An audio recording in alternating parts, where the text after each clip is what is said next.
자, 의미 공유 과정으로서의 듣기, 말하기. 자, 말하는 이와 듣는 이가 함께 내용을 창조한다. 그거를 의미 공유하는 과정을 듣기, 말하기라고 한다. 이게 무슨 말이냐면 너네가 되게 말하는 게 일방적으로 누군가가 누군가에게 정보를 전달하는 것처럼 느껴질 수 있지만 그렇지 않고 대화를 해 나가는 도중에 내가 이렇게 생각을 하고 대화를 시작했지만 내가 예상하지 못한 방향으로 저 사람한테 이런 얘기가 피드백이 왔어.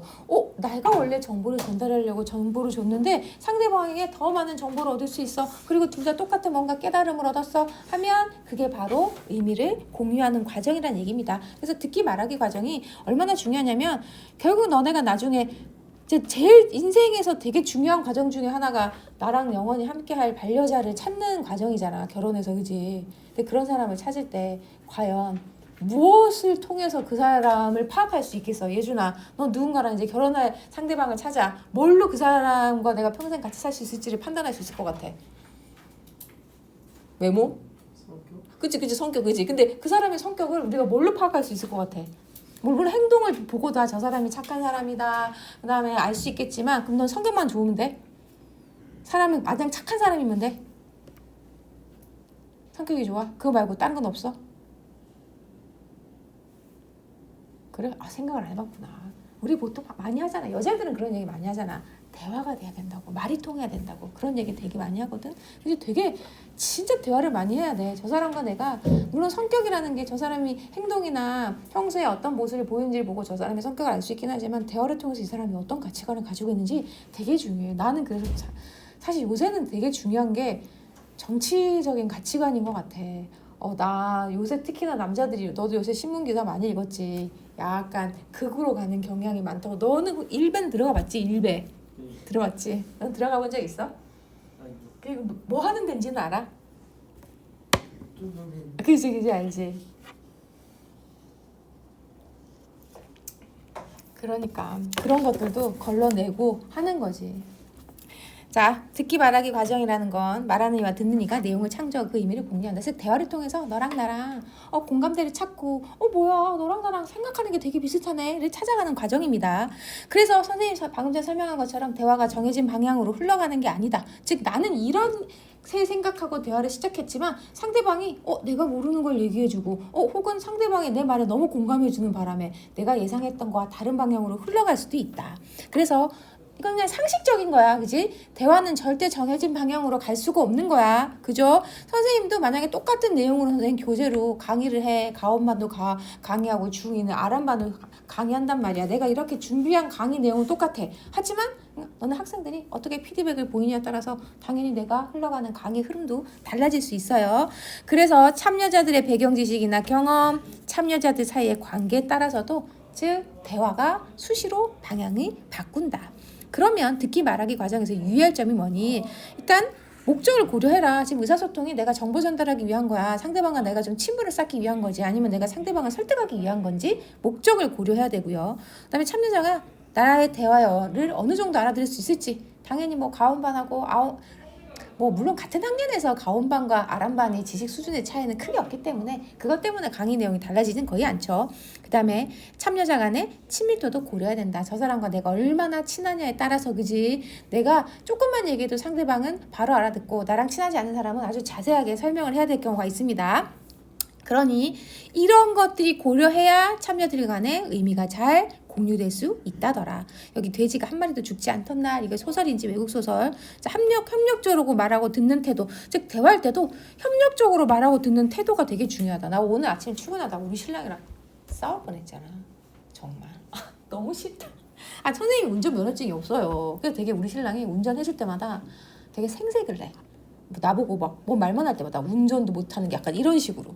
그래서 오늘도 이제 신호를 받아가서 선생님 집에서 쭉 오는데 어떤 우리 좌회전을 받을 때 항상 헷갈리는 구역이 있어. 내가 요 블럭에서 좌회전 해야 되는지 저 다음 블럭에서 좌회전 해야 되는지 서로 맨날 우리 신랑도 헷갈리고 나도 헷갈리는 거야. 그래서 나도 오늘 순간 약간 헷갈려서 신랑한테 자기야 여기 맞나? 여기서 좌회전하는 거 맞나? 내가 이렇게 물어봤다? 또 갑자기 우리 신랑이 버럭 화를 내더니 아니 너는 운전을 안 해봐서 모르는데 왜 운전하는데 갑자기 네가 이 길을 이리라 저리라 했냐는 거야 내보고. 그 내가 아니 좌회전을 하라는 것도 아니고 나도 순간 헷갈려가지고 이 길이 맞나라고 물어본 건데 내가 뭐 크게 잘못했나? 나보고 계속 거기서부터 우리 학원에 오늘 한 5분간 운전도 안 해본 게 뭘 아냐고, 왜 옆에서 끼어들고 있냐고. 너무 화가 나가지고 정말. 자, 그래서 이제 결론은 내가 그 얘기를 한 이유가 뭐야? 내가 우리 신랑한테 뭐 운전을 뭐 잔소리 하려고 내가 뭐라고 얘기한 거겠어? 그지? 더 우리 서로 운전을 잘해가지고 길을 잘 찾아가지고 빨리 학원에 도착하자라는 의미에서 내가 얘기를 한 건데, 내가 우리 신랑한테 시비를 건 건 아니잖아. 그러니까 우리 신랑은 항상 뭔가 내가 말을 하면 이게 자기한테 덤빈다고 생각하는 거지. 자, 그래서 반드시 대화할 때는 협력적으로 말하고 듣는 태도가 중요하다. 결국 내가 말을 꺼내는 이유는 뭐니? 싸우려고 말하는 거겠어? 너랑 나랑 어떤 문제가 있으면 문제를 같이 해결하려고 하는 거잖아. 그래서 여기 나오는 이야기에는 아빠와 아들이 대화에 협력적으로 참여하는 내용입니다. 근데 어떻게 협력적으로 참여하는지에 대한 문제가 나올 거야. 그 다음에 상대의 처지나 지식 수준을 고려하고 있다. 그 다음에 상대방의 말에 관심을 보이면 적극적으로 반응을 하는데, 이 부분이 원래는 두 사람의 의견이 달랐어요. 왜? 이 대화를 하기 전에는 울타리를 세우는 일에 대해서 즉 아들은 부정적으로 바라보고 있어. 아빠랑 생각이 달랐어. 하지만 아빠랑 대화하고 난 다음에 자신의 생각이 달라졌단 말이야. 이게 바로 의미를 공유하는 과정이라는 얘기야. 생각이 달랐는데 아빠랑 대화를 하면서 아빠 울타리가 필요하네요 됐다는 얘기야. 이게 되게 중요한 대화지. 아빠도 자기의 목적을 달성했잖아. 아들을 설득시키는데. 그지?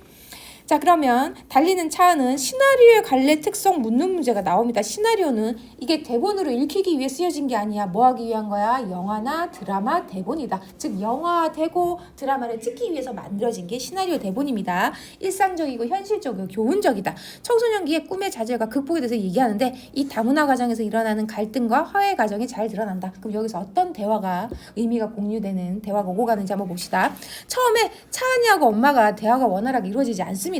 그 이유는 차은은 엄마의 성의를 무시하고 자기 기분이 좋지 않다는 이유로 엄마에게 무작정 화를 내. 이것도 차은이가 잘못했네요. 근데 엄마는 차은이하고 대화를 시도를 하려고 하지만 사실 차은이 속상한 이유를 알려고 하지 않고 계속해서 뭔가 운동화 얘기만 한다. 서로 지금 소통이 안 되고 있어요. 자기 할 말만 하고 있는 상황이지. 그지? 자, 그러면 뭐가 안 되고 있단 말이야? 의미 공유가 원활하게 이루어지지 않고 있다. 자, 의미 공유 안에는 뭐가 있어? 내가 의사소통의 목적도 중요하고, 그 다음에 상대방이 내가 지금 말하는 것에 대한 어느 정도 지시 수준이 어느 정도인지도 중요하고, 얼마나 협력적으로 얘기하는가가 중요하다는 얘기야. 둘 중에 하나라도 내가 이 대화를 협력적으로 끝내고 싶어 하나, 그러면 이 대화가 의미 공유가 원활하게 이루어지지 않겠지. 그지? 그러면 어떻게 일어나는지 한번 봅시다.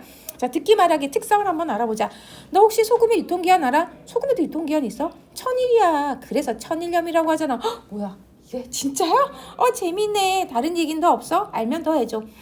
재밌네. 그런데 천일염이 정확히 무엇을 뜻하는 거지? 자, 가하고 나의 반응을 있다고 보자.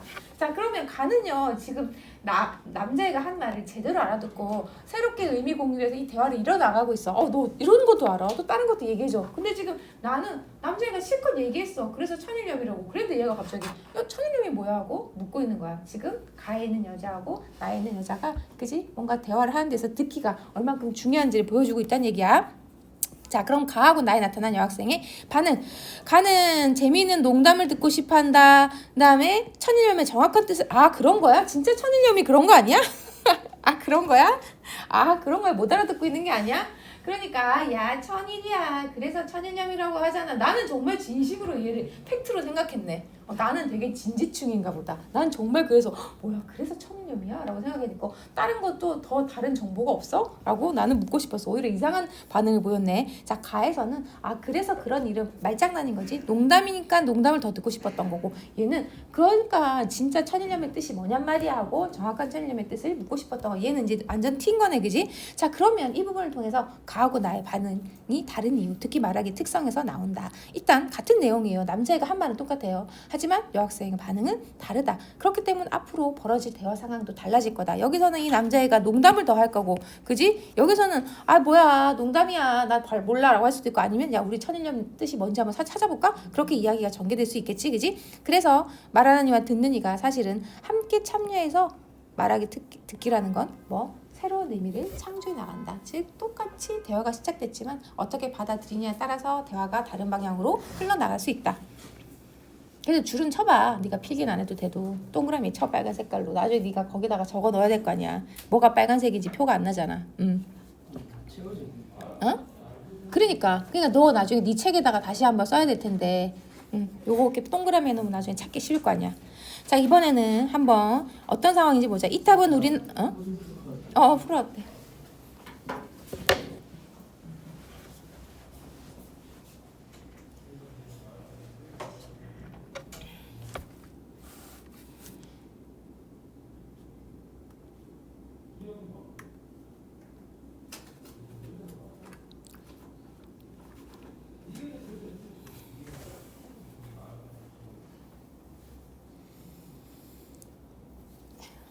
학교에서는 진도 나갔어? 아니 뭐 남았어?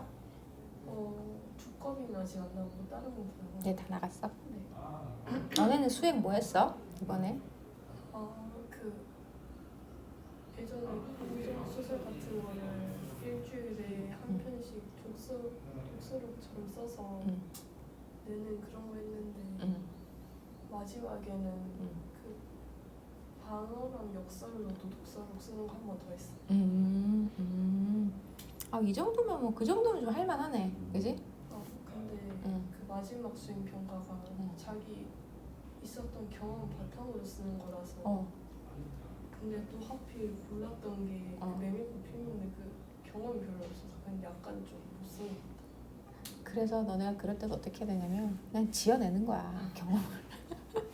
어쩔 수 없어. 그냥 선생님이 내가 경험했는지 안 경험했는지 어떻게 할 거야. 그냥 지어내는 거야. 그럴 때는 그런 융통성을 좀 발휘해야 돼. 자, 이 탑은 우리나라 석탑의 전형을 잘 보여줍니다.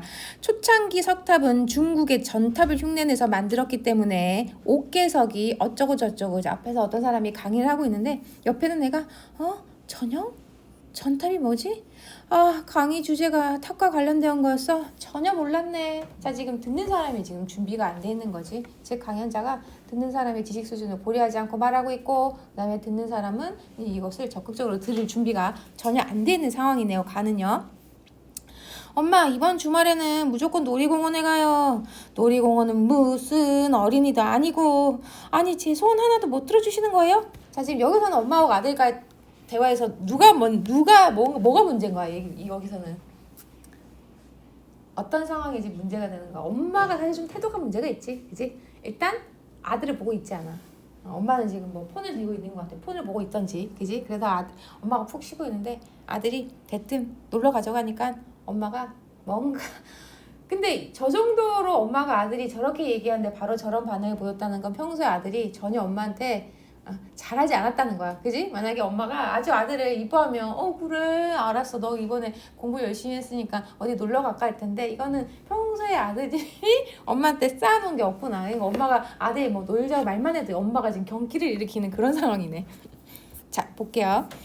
자, 가하나의 인물의 발화 목적을 각자 써보자. 그럼 가에서 이 인물의 발화 목적이 뭐고, 그다음 얘선 얘가야. 이 남자의 발화 목적이 뭔지를 봐야 된다. 자, 우리가 말을 할 때는 반드시 목적이 있을 거야. 가에서 이 사람의 발화 목적은 뭐 하기 위한 거야? 우리나라 석탑에 대한 정보 전달. 여기까지 기억해야 되겠지. 정보 전달이 목적이야. 자, 정보 전달이 목적이면 어떻게 해야 돼? 듣는 사람이 제대로 이해할 수 있게 하는 게 최종 목표인 거잖아. 근데 저 사람은 이 사람의 목표를 자기의 목표를 사실 이루지 못할 가능성이 높아. 왜? 듣는 사람의 지식 수준을 고려하지 않고 되게 강의 내용을 어렵게 얘기했다. 그다음에 나에서는 엄마를 설득하는 게 목적이야. 얘의 최종 목표는 엄마랑 싸우는 게 아니야. 그지? 엄마를 어떻게든 잘 설득해가지고 그지? 엄마랑 놀이공원에 가는 게 얘의 목적이야. 그렇게 하려고 대화를 꺼낸 거야. 그지? 그런데 가의 강연자의 문제점은 뭐였다? 아까 듣는 이의 지식 수준을 고려하지 않고 어려운 용어를 사용했다. 전형, 전탑이 뭐야? 이렇게 된 거야. 그리고 남자애는 심지어 나는 이거 탑 얘기인지도 몰랐네 까진 거야. 자, 그러면 그 다음에 가해 학생들은 강연을 듣기 전에 강연 내용을 미리 알아왔다. 몰랐겠죠. 나는 탑 내용인지도 몰랐네 라고 남자가 얘기했지. 듣기 말하기 과정에서 의사소통의 목적을 고려해야 된다. 아까도 얘기했어요. 정보를 전달하는 목적이면 그 목적이 잘 이루어지도록 그래 듣는 사람을 고려해가지고 강연을 준비해야 되겠지. 그지? 저 사람은 사실 듣는 사람이 문제라기보다는 말하는 사람이 문제란다. 남자도 마찬가지입니다. 자, 아들은 엄마 우리 주말에 놀이동산 가요. 사실 목적은 엄마를 설득시키는 거죠. 엄마가 지금 집에서 편안하게 쉬고 있는데 갑자기 어디 움직이자 그러면 엄마도 움직이고 싶어서 그래서 당연히 아들은 설득하기 위한 거면 뭐가 필요하다? 근거가 있어야 된다. 이 설득에 성공하기 위해서는 자기의 목적을 잘 이루기 위해서는 근거를 드려야 돼요. 그리고 사실 엄마도 무조건 아들이 놀자란 말에 경기 일으키면 안 되고 일단은 긍정적인 태도로 들어는 줘야지. 그냥 얘기는 들어볼 수는 있잖아. 얘가 왜 놀이공원에 가자고 하는지, 왜 갑자기 왜 무슨 놀이공원이야? 라고 물어볼 수 있잖아. 그치? 근데 이제 엄마는 평소에 아들이 놀겠다고 얘기만 하면 너무 짜증나는 거야. 이미 표정부터. 그래서 타당한 근거를 들어서 아들을 설득해야 돼. 만약에 안 된다고 한다더라도 엄마도 그래 뭐 무슨 애도 아니고 무슨 놀이공원이야가 아니라 그래 너 숙제 다 했니? 만약에 숙제 다 했으면 이번 주말에 아니면은 지금 당장 놀이공원 가면 우리 티켓비가 너무 비싸니까 할인 카드가 뭐가 있는지 한번 살펴봐서 그지? 할인할 때 아니면 우리 평일에 한번 어디 날 잡아서 주말엔 사람 많으니까 평일에 가는 건 어때 하고 다양한 방법으로 아들을 설득시킬 수 있겠지 그지? 자 그러면 다해서는 봅시다. 안녕 나 영서야. 네가 서우구나. 반가워. 그런데 네가 지금 입고 있는 옷은 너한테 되게 안 어울린다. 이게 짝이 안 맞으면 다행이네. 야 보자마자 인사하자마자 자기 소개하자마자 바로 디스야? 그랬더니 여자애가 처음에는 웃고 있었는데 너 정말 예의가 없구나. 빨리 친해지려고 농담한 건데 왜 화를 내고 그래. 도대체 얘는 왜 상대가 화를 내는지도 모르는 건 심각한 사회성 결여 아니야 이 정도면? 야 칭찬을 해도 친해질까 많던데. 자 그러면 아까 영서는 나 영서야 너랑 친해지려고 농담했다는 얘기는 얘 목적 이루지 못한 거지. 왜? 상대방이 지금 화를 내고 있잖아. 서우와 빨리 친해지기 위한 건데 당연히 처음 만난 사이인데 불쾌할 수 있게 그런 농담을 했다.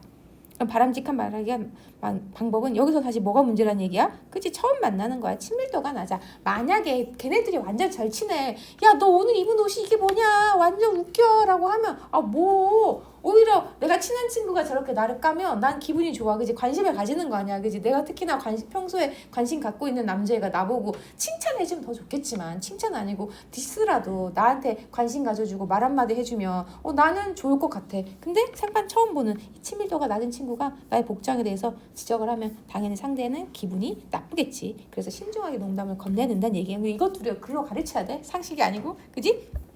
자 그러면 어떤 내용을 조언할 수 있을까? 이런 거 서술형 나올 수 있겠지. 자 얘네들 가의 남자의 말하기의 문제점을 서술하고 그지? 어떻게 조언할 것인지를 서술해보자 라고 나올 수가 있겠지. 자 친구의 농담에 대해 불쾌함을 일단 직접적으로 드러냈다. 근데 이게 서우의 문제점도 있네. 아까 남자의 문제점은 뭔데? 처음 만난 사이인데 불쾌하게 농담을 했어. 그러면 어떻게 고쳐? 바람직한 말하기 방법은 즉 처음 만난 친구와는 친밀도가 낮기 때문에 신중하게 농담해야 된다. 그다음에 서우도 문제점이 있어. 너무 그 불쾌감을 친한 사이도 아닌데 직접적으로 드러냈다. 그러니 친구의 의도는 친해지자고 했다고 하는 거니까 그거를 고려해서 그래 너 나하고 친해지려고 이렇게 농담한 거야. 뭐 자기 감정을 그냥 돌려서 표현할 수도 있겠다. 너무 직접적으로 하지 말라고 직접 조언도 정리해서 문제로 나올 수 있겠지. 서술형 문제로. 그 다음 페이지 이제 소설을 한번 봅시다. 아까 아들은 울타리가 왜 필요한지에 대해서 아빠랑 반대 의견을 가지고 있었다. 근데 아버지가 어떤 말하기 태도를 통해서 아들을 설득시키고 있습니다. 우리는 테너 자신의 땅과 우리 땅을 나누는 울타리에서 기둥을 고치고 있었다. 땅을 나누는 울타리를 고치는 거야. 울타리라는 거 참 무서워요. 안 그래요 아빠? 자 지금 아들은 울타리에 대해서 일단 부정적인 감정을 가지고 있네요. 그치? 아빠가 내 말에 동의해 주기를 바라는 거야. 안 그래요 아빠? 그랬더니 아빠가 난 아닌데 라고 얘기하지 않고 아빠도 되게 말을 잘하시네. 한마디로 아들이 뭔가 울타리에 대해서 부정적으로 얘기하니까 바로 야 그렇지 않아. 울타리가 필요라고 얘기하지 않고 일단 아들이 의견을 물어봅니다. 왜 그렇게 생각하니? 자 아빠랑 텐 아저씨는 친구잖아요. 이웃사촌 말이에요. 그런데도 마치 전쟁을 하듯이 이렇게 울타리를 세우고 있잖아요. 이 세상에서 사람만이 자기 걸 지키려고 울타리를 세우는 것 같아요. 그랬더니 아빠가 아들 얘기 듣고 난 다음에 그렇지 않단다. 동물들은 울타리 세우지 않잖아요. 그랬더니 아빠가 이 아들의 주장에 대해서 반론을 제시합니다. 아니래. 동물들도 울타리를 세운대. 봄에 수컷 울새가 보금자리를 마련해야 암컷이 수컷에게 날아가거든. 수컷은 보금자리로 울타리를 세운다. 그런 말 처음이에요. 그리고 동물들은 기본적으로 그걸로 소변으로 영역 표시하잖아. 특히나 포식동물들은 돌아다니면서 계속 똥 싸고 씨 싸고 한단 말이야. 그게 다 울타리지. 보이지 않는 울타리지. 울새가 노래하는 거 많이 들어봤지? 그 소리는 말이야 이 나무 내 거니까 가까이 오지 말라는 뜻이야. 그 소리도 울새의 울타리지. 셈이지. 그랬더니 아들은 일단 처음에는 에이 엉터리 하고 아빠 말을 믿지 않았어. 그러고는 아빠가 다시 한번 여우 본 적 있니? 물론 여러 번 봤죠. 내 말은 자세히 살펴봤냐고. 여우는 매일같이 자기 영토로 돌아다니며 선생님 얘기한 거네. 소변 본다. 자, 그게 여우 울타리야. 그 이상은 잘 모르겠지만 살아있는 모든 생명체는 어떤 식으로든 울타리를 세울 것 같아 하고 구체적인 사례를 아빠가 계속 들면서 아들을 설득시키고 있네요. 자, 나무도 뿌리로 울타리를 만들어. 그러면 그건 전쟁이 아니네요 하고 아들이 지금 생각을 바꿨습니다. 방금 전까지만 해도 아들은 울타리 치는 게 왜 인간들은 서로 저렇게 싸우듯이 울타리를 치는 걸까요? 전쟁하듯이라고 했지만 갑자기 아빠가 다양한 사례, 동물들의 사례를 제시하니까 이거 그럼 전쟁이 아니네 하고 자기의 생각을 지금 바꾸고 있습니다. 처음 생각을. 근데 이건 평화로운 전쟁이지. 내가 알기로는 벤자민 플랭클린 테너는 자기네 소가 우리 옥수수밭을 망가뜨리는 걸 좋아하지 않을 사람이야. 우리 소가 자기네 밭을 망가뜨리면 나보다 더 속상해할 사람이고 테너 아저씨는 좋은 이웃이에요 아빠. 그 사람도 나처럼 자기네 땅과 우리 땅을 구분하는 울타리라고 생각할 거다. 즉 울타리는 이웃을 갈라놓는 게 아니라 하나로 만들어준다는 사실을 잘 알고 있어. 그런 생각을 미처 못했네요. 이게 바로 듣고 말하는 관계에서 지금 새로운 의미를 공유하게 됐다는 얘기야. 아들은 처음에는 아빠 생각에 전혀 동의하지 못했지만 아빠가 구체적으로 근거를 제시하자 아빠 말에 동의를 했어. 아빠도 되게 대화를 잘해서 아들을 설득시켰어. 싸우지 않고. 그지? 자, 그러면 이 부분에서 우리가 뭐를 체크해야 되니? 일단 어때요? 안 그래요 아빠? 자, 이 부분은 아까 뭐라 그랬어? 내 생각에 대해서 아빠가 동의해 주길 바라는 거다. 되게 울타리는 거 우습지 않아요? 왜 사람들은 울타리를 치는 걸까요? 하고 자기의 생각에 동조해 두길 바라니까 안 그래요 아빠라고 물어봤겠지? 자, 이번에서는 마치 전쟁을 하는 듯이는 어떤 표현 방법이야? 직유법이다. 자, 울타리를 전쟁에 비유했으니까 아들은 울타리를 어떻게 생각하고 있다? 부정적으로 보고 있다. 자, 그러면 3을 통해 아빠는 아들의 말과는 다른 의견. 그랬더니 아빠가 동물들은 울타리 세우지 않잖아요. 아니야, 세운데 아들과 다른 의견 제시하고 있고요. 그다음에 4번에서는 4번이 어디로 갔나? 엉터리. 아직까지 아들은 아빠 말을 완전히 믿지 않아요. 인식이 아직은 안 변했어요. 그러니까 엉터리라고 했겠지. 나는 울타리를 세우는 일은 사람만이 하는 이기적인 행동을 생각했다. 하지만 아빠가 다양하게 동물 세계에서도 울타리를 만든다는 걸 얘기 들어주니까 얘가 생각이 바뀌었지. 제가 그런 생각을 미처 못했네요. 그랬어. 자, 그러면 소설 전체 내용에서 보기에서 의미가 다른 것. 즉 나무 뿌리 울타리, 여우의 소변 울타리, 울새의 보금자리 울타리, 울새의 노래소리 울타리, 우리 옥수수밭만 울타리랑 관계없는 거겠네. 이건 사람들이 지켜야 되는 거겠지. 자, 이 소설에서 아빠와 아들은 뭐에 관한 얘기, 왜 인간이 울타리를 세울까라는 얘기였다. 아빠와 대화하기 전에는 아들은 마치 울타리를 부정적으로 생각했어. 전쟁하듯이 자기 것을 지키려고 세운다고 생각했지. 이웃을 갈라놓는다고. 하지만 아빠가 대화하고 난 다음에 오히려 다른 사람의 것을 지켜주기 위한 거구나. 우리 거를 지킨다기보다는 우리의 소가 다른 사람, 저 아저씨, 테너네 아저씨 옥수수밭을 안 망치길 바라는 거네요. 이런 것들 각각 평화롭게 자기 것을 지켜서 안 싸우게 만드는 역할을 하는 게 뭐다? 울타리라고 얘가 새롭게 깨달았다는 얘기네. 그지? 여기서는 지금 아들과 아빠가 아주 긍정적으로 대화를 하고 있는 상황입니다. 그래서 이것의 긍정적인 점이 뭔지를 파악을 해야 되겠다. 얘는 어려운 거 없어. 자, 그러면 아빠와 말하기에 듣기에 태도는 어떨까? 일단은 협력적으로 참여하고 있지. 싸우려는 게 아니야. 그다음에 자기 생각을 일방적으로 말하는 거 아닙니다. 그지? 아들의 생각도 물어보고 너는 왜 그렇게 생각하니? 라고 얘기하고 있어. 일방적이라는 건 내 생각만 얘기하는 거잖아.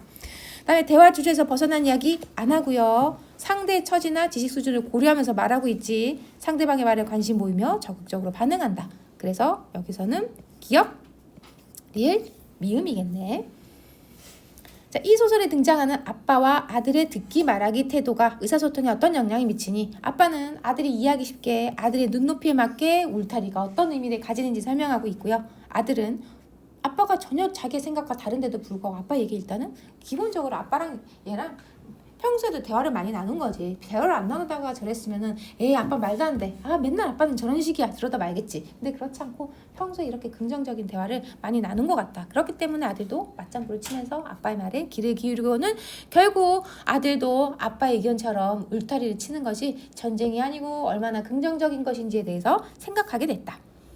자, 그 다음에 이 글의 갈래상의 특징 물어보는 게 나온다 그랬습니다. 우리 시나리오의 특성 묻는 문제 나올 수 있어. 다음 주 윗글에 대한 설명으로 적절하지 않은 것은 문제 나올 수 있어. 자, 이거 시나리오야. 시나리오는 대본을 읽기 위한 게 아니야. 뭐가 필요한 건데 앞에 눈앞에 보여지기 위해서 드라마나 영화로 만들어지기 위한 겁니다. 그래서 얘는요 서술자가 없습니다. 시나리오는 서술자가 없어요. 그냥 등장인물의 대화나 행동을 어떻게 해야 되는지에 대한 지시어만 있단 말이야. 그지? 서술자가 없어. 근데 서술자가 있는 건 뭔데? 소설이겠지, 그지? 자, 무대 상영을 전제로 한다. 맞습니다. 근데 여기서 무대 상영은 연극이거든. 얘는 연극 대본은 희곡이라 그래. 얘는 희곡이 아니란 말이야. 그래서 얘는 시나리오는 영화나 드라마 정도이기 때문에 얘는 연극 무대 상영이라고 하는 말이 틀렸습니다. 그다음에 사건의 현재형. 맞아요. 얘는 지금 마치 우리 눈앞에 이 사건이 벌어지고 있는 것처럼 보여지고 있어. 과거형이 아니야. 우리 보통 소설은 이미 벌어진 사건에 대해서 누군가가 그 이야기를 듣거나 직접 봐서 있잖아. 누가 그래가지고 이랬거든.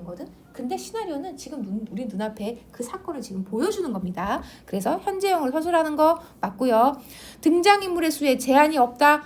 우리 영화에 몇만 명 등장시킬 수 없잖아. 소설은 가능하지. 막 반지의 제왕 봐봐. 거기 막 괴물의 무슨 괴물들이 진짜 악의 근원들이 막 몇만 명, 몇십만 명 나오거든. 즉 소설은 가능합니다. 하지만 우리 영화는 물론 이제는 가능하지. 아바타 같이 다 CG로 이 모든 것들이 가능하게 만들긴 하지만 일반적으로는 등장인물의 수에 제한이 있습니다. 우리 CG가 있는 영화가 아니라고 한다면 등장인물의 대사와 행동을 중심으로 사건이 전개된다. 맞습니다. 디귿하고 미음. 시나리오 특성 묻는 문제 꼭 나옵니다. 예준아 이거 별표 해놔야 돼. 자, 그러면 일단 줄거리도 한번 봅시다. 반드시 읽어야 돼. 차은이 다니던 학교의 육상부가 해산되자 육상부 친구들은 서울로 전학. 차은도 육상부 코치 선생님에게 전학을 권유받았다. 차은은 서울로 전학 가서 육상을 계속하고 싶지만 아버지는 허락 안 했어. 어느 날 차은과 영찬이 함께 있는 것을 본 차은의 엄마는 영찬을 집으로 초대했다. 차은의 엄마가 필리핀 출신인 것을 알게 된 영찬은 학교 친구들한테 이 사실을 알리고 그래서 차은이를 이렇게 필리핀이라고 부르게 되는 사건이 생기네요. 자, 우리 씬 넘버 18번 볼게요. 우리 시나리오의 또 장점 중에 하나는 우리가 소설에는 일부분만 나오면 이 소설이 발단 전개 위기 절정 중에 어느 부분인지 알기가 어려워. 하지만 시나리오는 이렇게 씬 넘버가 있다. 그럼 얘는 18번째 씬 장면이라는 얘기야. 그럼 얘는 지금 보통 우리 한 1시간짜리나 2시간짜리 영화 같은 경우는 씬 넘버가 한 120번 정도 나오거든. 그럼 씬 넘버가 18번 정도 나오면 얘는 발단 전개 위기 절정 중에서 어디쯤 해당되겠어? 발단에 해당이 되겠지. 그지? 자, 거의 발단 부분이다. 20번까지 있는 거는 뭐라고요?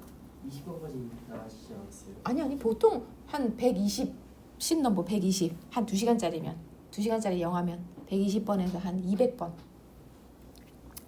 자, 근데 얘가 지금 몇 분짜리 드라마인지 모르겠어. 선생님 정확하게. 자, 툇마리에 누워서 만화책 시나리오 대본이니까 실제로 이게 영화가 드라마가 있겠지. 영화가 있던지.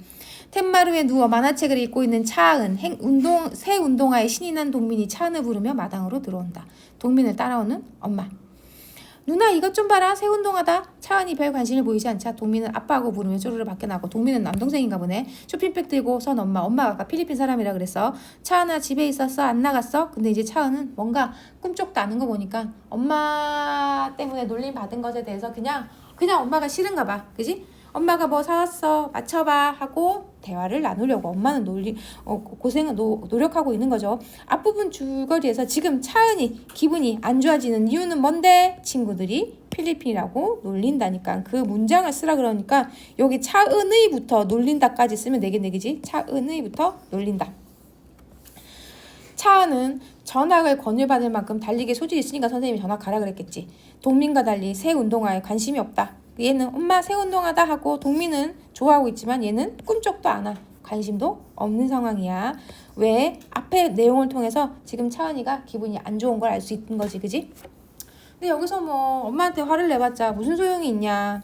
엄마가 들고 있던 쇼핑백에서 신발을 꺼낸 다음 장 넘어가서 차은 앞에 자랑하듯 짜잔 차은아 이거 봐라. 차은 대답 없습니다. 너 달리기 잘한다며? 너 달리기 할 때 신으라고. 차은은 읽던 만화책을 챙겨 들고 일어선다. 달리기 할 때 그런 거 신는 거 아니거든. 왜? 이거 마음에 안 들어? 차은은 엄마가 뽐내는 새 운동화를 쳐다보지도 않고 제 신발을 챙겨 신는다. 사실 여기서도 약간 엄마가 눈치가 없네. 사실 지금 이 정도로 차은이 시큰둥하면 뭔가 평소에 다르게 뭘 사왔다 그러면 좋아했을 텐데 엄마도 차은아 왜 그래? 무슨 일 있어? 라고 물어볼 텐데 엄마도 계속해서 일방적으로 지금 운동화 얘기만 꺼내고 있습니다. 그때 엄마 계속해서 얘가 지금 화가 났는데도 쳐다보지도 않고 신발 챙겨 신겨서 나가는데도 엄마가 계속 안 예뻐? 되게 비싼 건데 새 운동화 얘기만 하고 있습니다. 그럼 남자친구 만날 때 신어. 아니 걔 남자친구 아니거든. 내가 남자친구 아니라고 몇 번이나 말해. 내 말 못 알아들어. 엄마 땡땡땡, 차은 땡땡땡. 서로 지금 전혀 소통이 안 되고 있어. 차은은 사실 어떤 목적이야? 뭔가 자기가 기분 안 좋은 거를 엄마가 풀어주기를 바라는 마음일 수도 있고, 나의 차은의 엄마는 그치 자기 딸한테 지금 운동화를 사줬으면 딸이 엄마 너무 좋아라는 이런 반응을 얻고 싶은 건데, 각자 지금 말하기의 목적을 지금 얻지 못하고 있습니다. 서로 지금 상대방을 고려 안 했기 때문이야. 그래서 엄마는 그냥 얘가 이렇게 막 반응하니까 속상한 거야. 자기가 뭔가 운동화 사왔는데 반응이 시큰둥해서 앞에 새우당을 던져버렸어. 그래, 신지 마. 갖다 버려. 쟤 무서워. 딸이 왜 이렇게 화가 나는지는 물어봐야 될 거 아니야, 이 엄마도. 그래, 버려! 하고 아주 그냥 이 딸도 같이야. 둘이 성격이 비슷하네. 차은은 새 운동화를 발로 차더니 대문을 향해 걸어 나간다. 그럼 여기서도 지금 이 두 사람의 대화가 뭐가 문제가 있는지, 당연히 아빠 그 돼지가 한 마리도 죽지 않는 날, 거기는 아빠와 아들과 대화와 이 두 사람의 대화가 대조가 되는 문제가 나오겠지, 그지? 자, 1번에서 너 달리기 잘한다며 달리기 할 때 신으라고 일단 일부러 딸에 대한 사랑이 일단 느껴지긴 합니다, 엄마가. 그런데 그거 달리기 할 때 신는 신발 아니거든? 하니까 자, 엄마의 성의는 무시하고 괜히 엄마한테 친구한테 놀림 당한 것에 대해서 화풀이를 하는 거야. 그다음에 3에서 안 예뻐? 되게 비싼 건데 엄마는 차은의 기분을 풀어주기 위해서 노력한다. 아는 거 아니야? 야, 이 말 하면은 더 지금 짜증나고 있는 상황인데 지금 계속 운동화 얘기하면은 더 화나는 거 아니야? 그래? 풀어주기 위해서 노력한다고 봐야 되는 거야? 여기서는 그런 거야? 자, 엄마는 차은의 기분이 좋지 않다는 사실을 알면서도 모른 척한다. 그 사실을 모르고 있습니다. 그지? 모른 척하는 게 아니에요. 차은은 엄마에게 자신이 기분 나쁜 이유를 설명하지 않고 계속 그냥 짜증만 내는 거야. 맞아. 그러니까 엄마는 사실 어리둥절하긴 하겠지. 그래, 신지 마. 갖다 버려. 하는 엄마의 말은 사실 대화를 포기 안 하고 대화를 그냥 포기해버리고 에라 모르겠다. 그래, 나도 화났어. 이거지. 자, 그러면 여기서 중요한 건 이겁니다. 왜 의사소통이 원활하게 이루어지지 않을까요? 엄마는 차은에게 속상한 일이 있었다는 것을 눈치채지 못하고 운동화 얘기만 하면 눈치채지 못했다는 거 아니야? 그치? 기분 풀어주기 위해서 노력한 게 틀린 거 아니야? 그래서 난 눈치채지 못한 거는? 그지? 근데 뭐 지금 뭐 때문에 그런 건지는 몰라서 그런 건가? 그 다음에 차은은 그냥 계속해서 성의 무시하고 화를 내는 거. 나중에 문제를 한번 풀어봅시다. 저건 어떻게 나올지, 그지? 자, 엄마와 차은한테 어떤 조언? 일단 상대방의 처지 배려해야 되고요. 일단 차은이 지금 엄마 때문에 화가 난 게 아니고 기분이 안 좋다면 최소한 엄마한테 왜 이러는지에 대한 설명은 해야지, 그지? 그래서 이거 기억하고 니은이 틀렸다. 자, 여기까지 하고 우리 문제 풀어볼게요.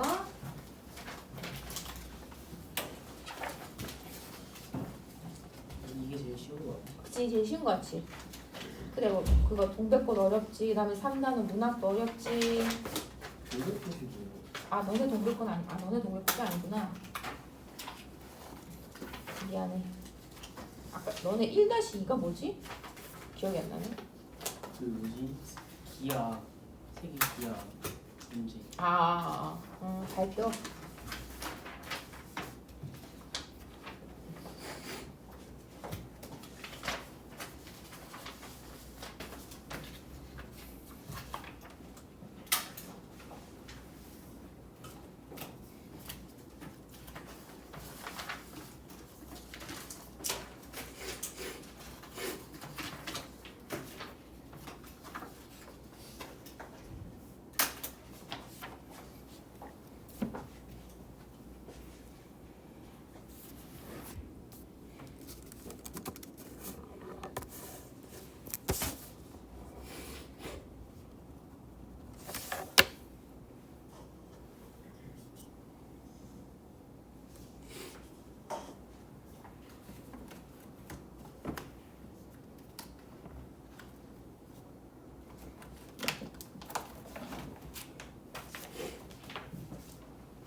잘. 네?